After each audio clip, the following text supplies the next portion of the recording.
Hello, this is the video for the part one of the dry sump hoses. During this session, my catch tank rivets were loose and the bracket for that fell off.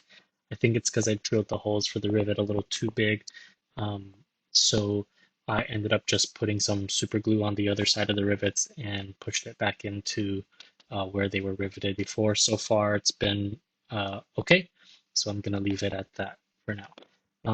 As for the actual dry sump hoses, I didn't get to complete it in this session.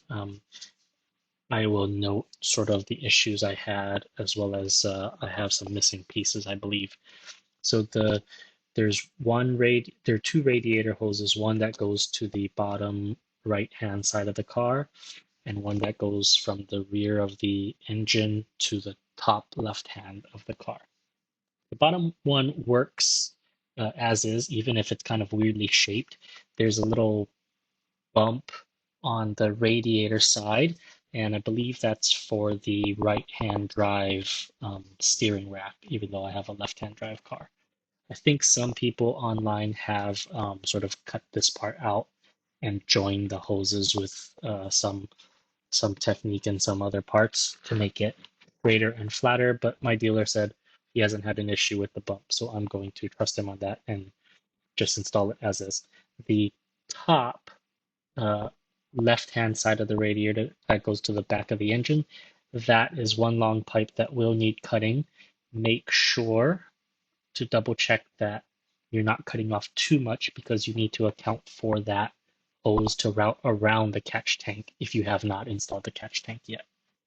Next, there are two assemblies. One is a submarine assembly. It goes from the back of the engine, um, sort of U shapes underneath the back of the engine, and then takes a turn, goes towards the front of the engine where it goes to the other assembly, which is the T assembly, and that sort of is from um, the submarine assembly I just talked about into the engine, and then the other part of the T goes to the front of the expansion tank.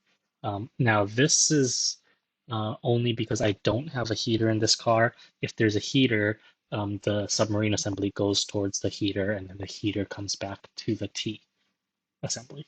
I am missing, I think, a couple of pieces. So there are, I believe there should be three L-shaped tubes or tubes with a 90-degree bend.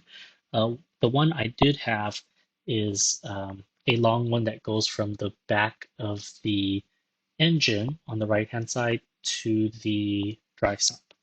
That does need a little cutting, and you take the cut part, and that's what goes from the sump to the catch tank. That one kind of just drops into the catch tank. I'll need to drill a hole for that in the catch tank to drop it in there. But the other two L shapes, one of them is supposed to go from the submarine assembly to the T assembly, in my case, since I don't have a heater.